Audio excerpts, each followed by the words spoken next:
Hello. Today we are going to be talking about emergency response preparedness. With me today, is Jared O'Connor, who was one of the key players in addressing the windstorm that took place in November 2015 in Spokane. He's going to share his experience with regard to planning and the things that he experienced during the emergency. And he's also going to give us some pointers regarding how to respond to these kinds of events. Jared is also a student in the MPH program. He has a degree in regional planning, and he's a very experienced person with regard to emergencies. So he's going to give us the information now. And so I invite Jared to give us the information. Nice to meet you. I probably know most of you. So, as Ola was saying, I was an intern during the 2015 windstorms. And during that, before that, I did a lot of planning before the windstorms, so I got to see both sides of the coin in the sense that there was a lot of planning beforehand, and then what it was like to actually experience emergency preparedness. Participate in an emergency. So prior to the emergency in my internship, I was given a lot of tasks to do a lot of planning. So that consisted of looking at contacts. Some of the contacts that I had to go to were Red Cross. Pretty much just check to see if the same people were in there and from our spreadsheets. I had to check some offices like the post office because they have that. And when I checked pretty much the accounts and stuff, there was absolutely no one that matched the people before, so it had to be completely redone. I think this is important. I'll tell you later on how it worked during the emergency, because planning beforehand and making sure you have those contacts versus having to try and make those contacts during the emergency is very essential. We also did a lot of testing to see if a lot of systems that we had would work. So they'd have random tests, and they have something called WA Secures, which was a recall system. So just randomly, once in a while, you get an email and a text, and you're supposed to check in within 24 hours. So they were trying to make sure that they could recall all employees in 24 hours in case of emergency, which it's pretty obvious why that's important for emergency preparedness, because something happens you're not planning for, you need to get all your employees and also account for your employees' safety. So you know pretty much what manpower you have to deal with. Sometimes during the windstorm, a lot of people were out of contact because they had to deal with their own family stuff. So a couple people that weren't essential for the emergency preparedness but were off to the side that could help out, we didn't get see them for a couple of days just because they had stuff like trees falling on their houses and stuff, which that's reasonable. But the core people, we had to make sure that we could recall. We also filled out, one of my things during the internship was to create situational awareness forms. So pretty much try and think of the different types of emergencies that we had, earthquakes and stuff, and then try and figure out where would we get the information if the earthquake happened. Like for earthquake, some of the information might be through the U.S. Geology department. I can't remember exactly what the department's name is, but there's a department that tells you about where the earthquake is, gives you the seismic information and stuff. You're going to have to get information from, say, the local police office and stuff. And so these forms were pretty much just to categorize what information is essential depending on what emergency and what you should be paying attention to, and then organizing in a way so if you could fill it out, you can send it to your partners quickly, and so they can look at this form and know exactly where different chunks of information would be without having to put in one big form that's not organized. So organization before the emergency, I think, is very essential. Another thing that we focused on was educating the population for emergencies.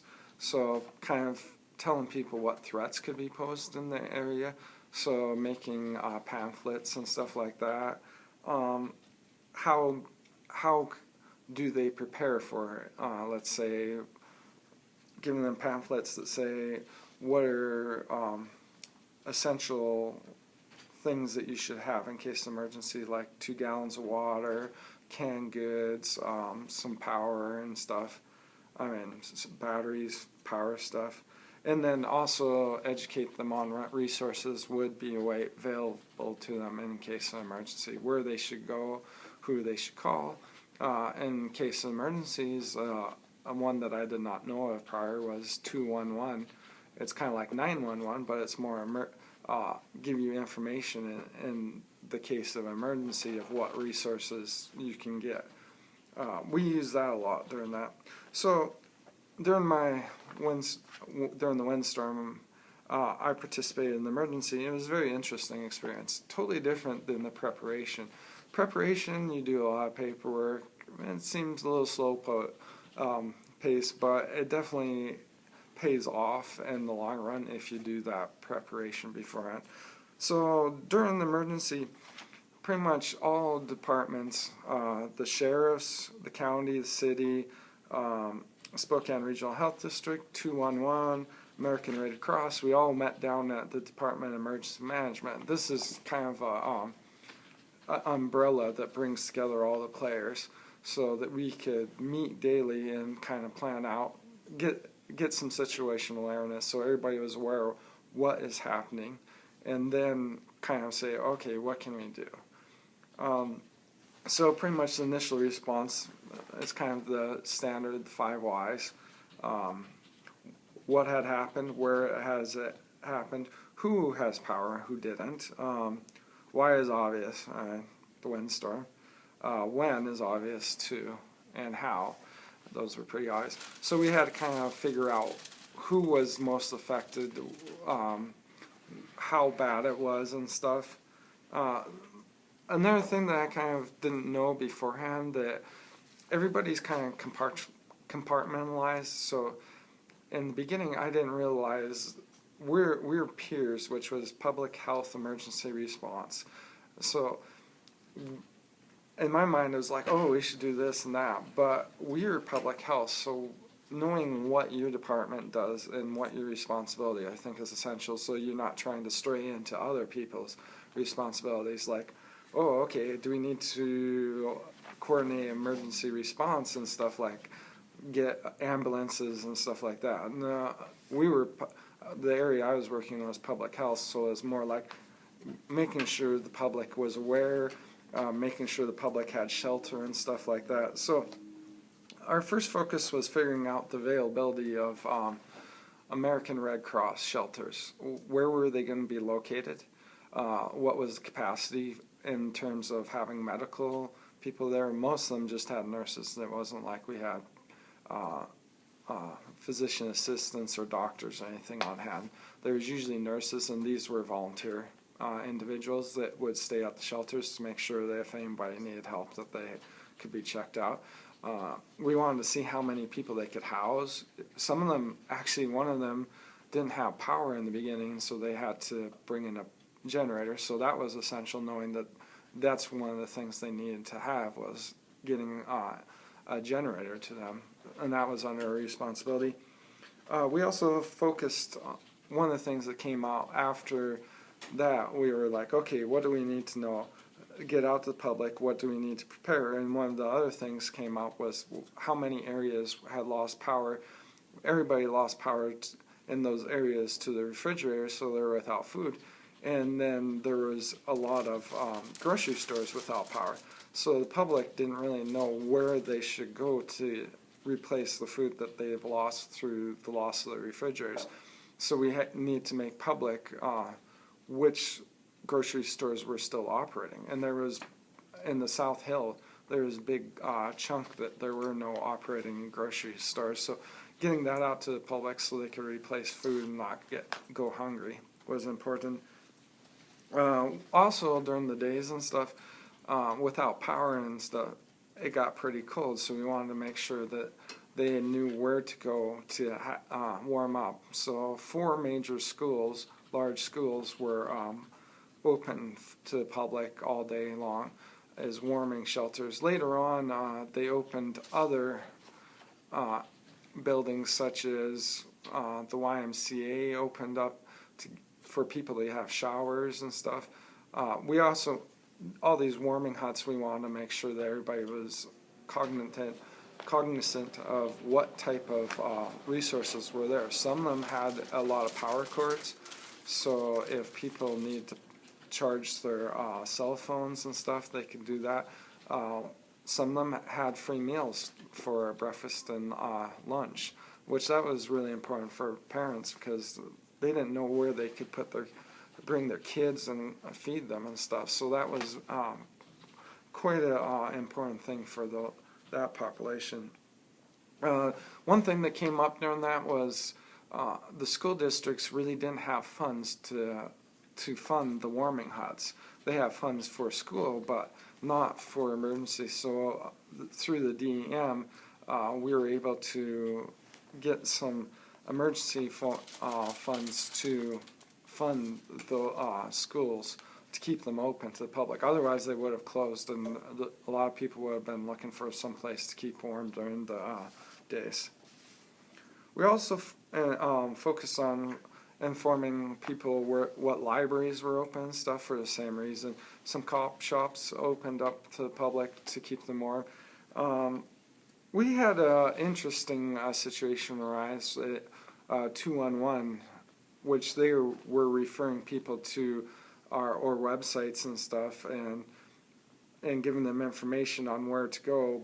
And they were saying they were meeting a lot of resistance on the shelters, the American Red Cross shelters, because people didn't like the name shelter. And so when they were told to go to there, they were thinking they were like homeless shelters and they didn't want to go. So we had to start calling the American Red Cross shelters relief centers. So whenever we referred to them in our literature on maps and stuff, we started referring to them as relief centers, and that made the general population more likely to go to those, and if they didn't have power and stuff and they couldn't stay in their home because of damage.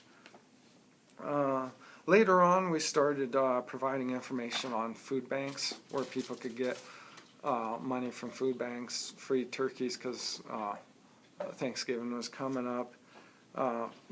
So to get all this information, we were using a lot of different media sources. We bought time on the radio to inform people. We also use social media such as Twitter and Facebook. We found that to be quite useful to get the message out.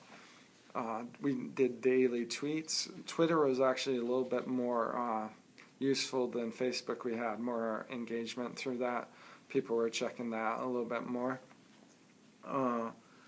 We also my portion of the emergency preparedness was making a Google map, which people could take a look at the map and see pretty much all the stuff that I mentioned before, like shelters, schools, and stuff like that, to figure out where they could go to get food, where they could go for shelter, where they could go for a warming center. And we also had our website at Spokane Regional Health District. A lot of time, the Facebook and the Twitter and stuff, it all pointed back to our website, so we could control and make sure that all the information was updated, was current and updated, because you didn't want some of the shelters wouldn't be open one day that were open another, so you didn't want people going to the wrong shelters. So not everybody knew each other. Some of the things that went wrong was because of that.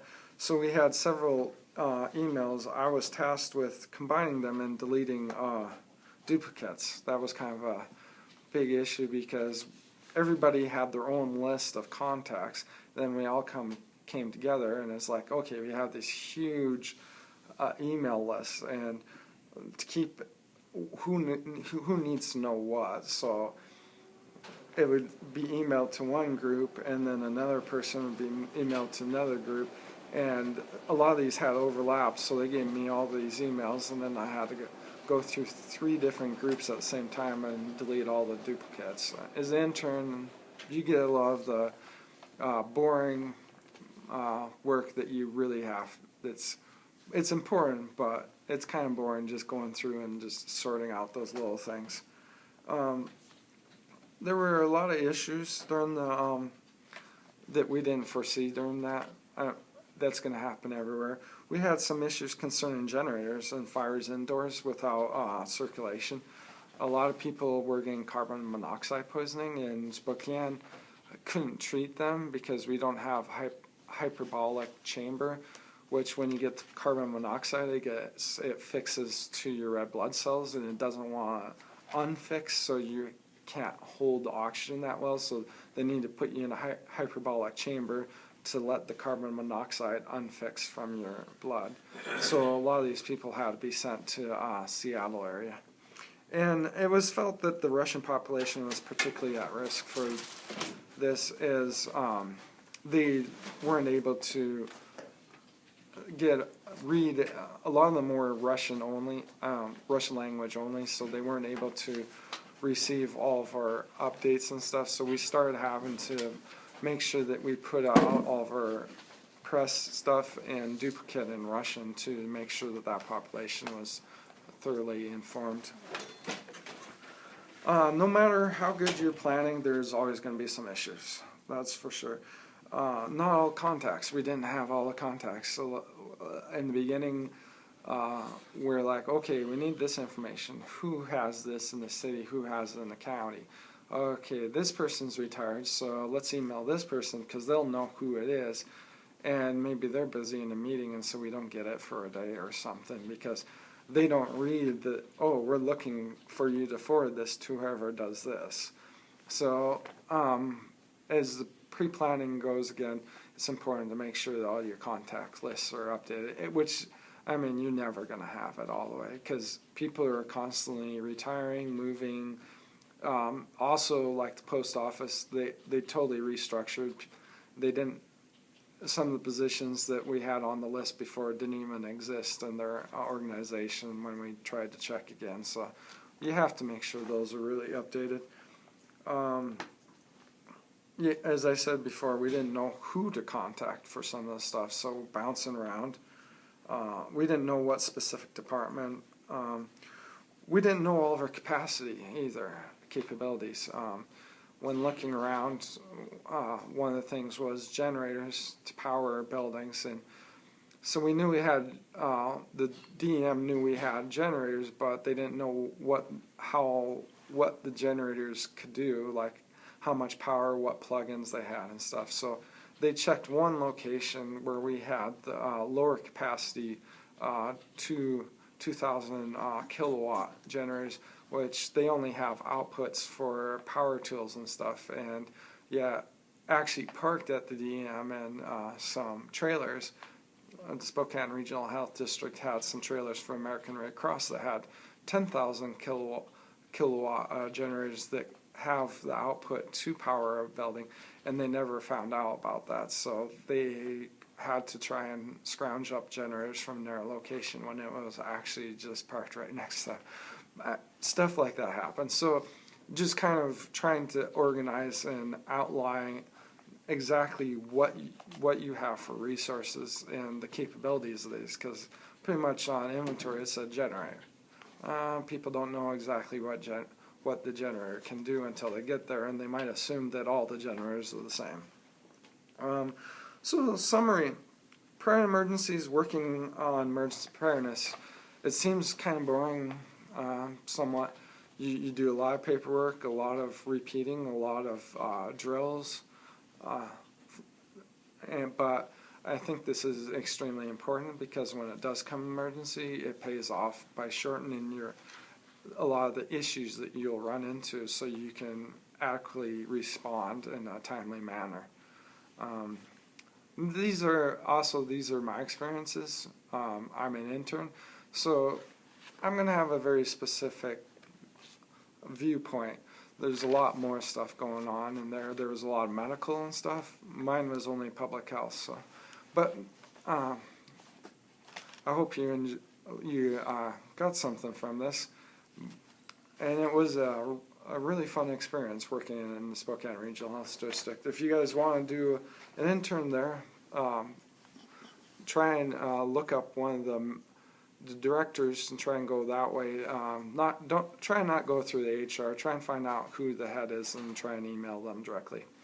If you have any questions, feel free to ask me. I have a couple of questions. Thank you very much, Jared. That was a very great presentation. Sure. You did touch on several issues that are related to emergency preparedness. One of them was who were going to be the players at the table during the planning period, and where would these players be when the event occurs. Also, you did point at the issue of what kinds of capacities were within the system that could address the issues that arise as a result of the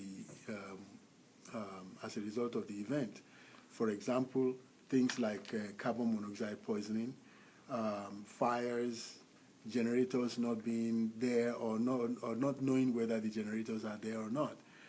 And but you also pointed at some other issues that are related to what kinds of technology you used. For example, you mentioned that you used the Google Map to be able to place the resources within the area. But the question that and thank you very much for that, because that's a very, very good thing in terms of key players, the resources to use, where the resources would be, and how to contact all of these key players, and what kind of information that goes out to the public, including the media for the information to go out, including things like Facebook, Twitter, and all those social media, as well as radio and TV. Now, I want to ask you a couple of questions because it raised some issues. For example, if one finds oneself in a place where one is not really sure of what they have, or they don't even have the facilities for mapping. What was the reason to select, for example, Google Map over the GIS system like EpiInfo that has its own GIS, or ArcGIS? Okay. Thank you. So I chose Google Maps over ArcGIS because, Spokane Regional Health District doesn't have a GIS department, which the county and the city do. But the problem with the ArcGIS is it costs something like $20,000 per license, and we didn't have a GIS department. So I made do with what I could, and so I looked up Google Maps, which Google Maps, it can only do something like 100 layers, but you really don't need that many layers. The ArcGIS is quite a bit more complex software, which you need to know when you do your inputs. You can't just click on someplace and say this is this and then put a description on ArcGIS. You actually have to do some programming on it, like actually typing code to enter it. So it's not very accessible. We wanted to use the Google Maps because it was very accessible. People could add information really quickly. It was also easily shared to the public. So even though we didn't have the GIS at Spokane Regional Health District, we actually took the lead in getting a map out to public because we could do it fast. The Google Maps, my map was made in just one evening. I was able to add all the points such as the American Red Cross shelters and add all the information like how many people could be there, who to call and stuff and the location really quickly. ArcGIS, just the ramp up on it was very slow and stuff. So it never really became a player. The county and the city with their maps didn't become a player until a week after the emergency, which the Google Maps we had up and running the night of the emergency, so people were getting the information right away. Getting information that's correct out to the public as soon as possible, I think, was very essential. The Google Maps were put out, it was mentioned on the news, the DEM, the umbrella of all the departments, they put out nightly news presses, and on the first paragraph they would mention and put a link to the Google Maps so everybody could get to that. And so it was ramped up very fast and put out there. And emergency, you're not going to need, each layer can have 20 different locations. So actually more than that, because when I put in a location for schools, and I did every single school on one layer. So if you have 100 layers, that is a lot of locations that you can put on the map for people. And I think at a certain point, when you start adding too many points, you start getting a lot of clutter. So I think you have to put an emphasis on what is the most important things to the public. At one point, we were starting to put down, we're going to map out and put on every single tree that had fallen down and blocked a road so people could see what roads were down. And as we were adding it, it became apparent that it would create so much clutter that people wouldn't be able to figure out what the other layers were. It would just be a mess. So we decided, oh, no, that's not going to be a good thing. So pretty much our layers we kept with were American Red Cross Relief Centers, as I said before, we renamed it. Then we did warming centers, and we did shelters, which was largely for the homeless. And then we did libraries, and then near the end we started doing, once the schools started, all the schools were pretty much closed right away. But some of the schools districts started opening up, so we started mapping out what schools were going to be open and when their time was, and putting that up there so people could check in the morning and click on that and find out. Which, as you could probably imagine, if you've ever tried to track schools, the information comes out at different times. So I had to stay up till midnight because some of them wouldn't release whether or not they were going to be open until midnight. Then I'd have to get up at 5 in the morning, and because some of them would do the release at 5 or 6 o'clock in the morning, and then update the map on that, because I didn't want to have this information that was dated and have people get the wrong information. So if you're working on a map in emergency, get used to not sleeping much, because you have to keep checking all the information and rechecking it. And pretty much I'll go through one layer and then make sure all the information was current, go through another, and then loop back and rinse and repeat, and constantly go through and making sure everything was up to date. Because a lot of times when you come back through the layers, something happened, someone closed something, or maybe something was added, more shelters were added, another school's going to be open, a library decided it was going to close, or a library got power, a grocery store got power. I had to call grocery stores constantly, asking them, what's your status? Do you have perishables? So Google Maps is a very good application. It's really easy to learn. I mean, there is a learning curve, definitely, but compared to like professional ArcGIS, it's a lot quicker uptake. It's also shareable. If you have ArcGIS, it's pretty closed off to the public. They have to pretty much program a website to have people input data. They tried that later on, but that causes problems too, because there's permissions and stuff. So it's not really feasible. FEMA made their own ArcGIS one, but it looks like, if you look through the history of emergencies, usually they have this their own ArcGIS, and then an emergency happens and they try and work with other players and they can't work with their map, so it switches over in the middle of emergency to using a Google product. A lot of times it'll be Google Maps. There's also Google Crisis Maps. They're actually a different engine. And then Google World, I think. And they've used Google World a lot, like with levees breaking and stuff, just so people can visualize what's happening. Oh, thank you. Thank you very much, Jared. Actually, you did raise some very, very interesting issues that I would like to ask just one more question. Sure. And then hopefully we'll be able to have your expertise in giving us one more session at a later time. You did talk about the Google Map, the Google Crisis Map, the Google World, and all the other good things about Google, and how it's more user-friendly and people can interface with it.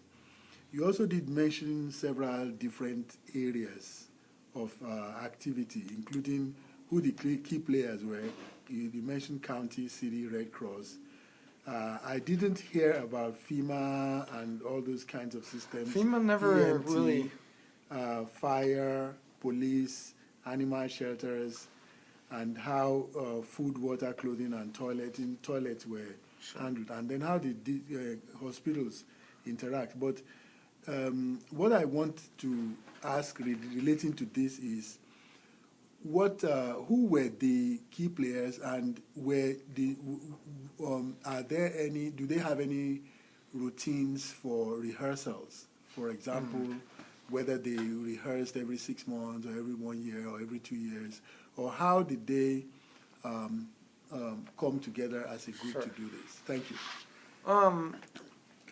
Well, a lot of these I wasn't able to experience, like FEMA or EMT or the fire department, because our department was public health. So they had, there was another branch that was kind of operating on the side, which was more the medical branch for emergency preparedness. So we were focused on the public health. So I didn't really get to see a FEMA, the EMTs and the fire department were operating, but the police and the sheriff's office, especially the sheriff's office, because they're kind of part of the county, they were operating and asking for requests for information for stuff, and then they put out stuff. We'd all get together and meet daily at the DM, and everybody had their own emergency preparedness representative. It was county, city, Red Cross, the sheriff's department, the police department, and a lot of other ones. There was an animal shelters, I think it was Scraps or something like that, that I also added to my map, because people had animals that were going to be freezing and stuff, so they needed to know where they could drop off their animals to have shelter. So on training and stuff, there is requirement for, I'm not sure exactly when the requirements were, because as an intern, my time there is relatively brief compared to being there year-round.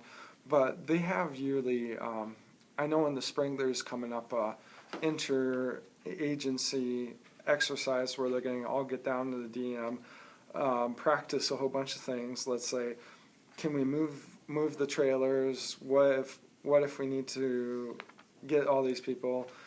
Can we contact all these people and recall them quickly? How do we pretty much make sure that all the call centers are all working? And a lot of checking equipment, making sure equipment works, because a lot of times some of that stuff, batteries wear out, some of the trailers, they get water damage, tires need replacing and stuff. So there's routine ones. I know that I just before I got there, there was interagency practice on Ebola. Down at Spokane Regional Health District, they got together in the parking lot, and the sheriff's office and a whole bunch of different agencies came down there and did some practice on people were patients and stuff like that, and they practiced what would you do in case Ebola, a huge outbreak, was coming here and stuff. Okay. Thank you very much, Jared. This has been a very, very interesting and enlightening session. You have given us a lot to think about. You've given us a lot of information. And as I said before, we hope that we'll be able to get some more information from you in a next session, which will come up next week. Thank you very much, Jared. And there we are. We've got the information, and we're going to use the information in our in our examination of those things that we need to get, how we need to look at emergency preparedness as a holistic exercise, or as a holistic, from a holistic perspective that allows us to be able to work with various players, to be able to work at various levels, and to be able to know that one of the key things would be the people you'll be working with and the resources they bring to the table, and how you can get these resources, make these resources available to people. Thank you very much. Next session, we will be talking quite a bit about the mapping, so that we could see how the Google Map, some of the features of what the Google Map would be able to help us with. Thank you very much, and have a nice day. And if you have any questions, feel free to ask me. My email will be on the Master's Public Health program, so you can just email me any questions you have. Thank you for your time.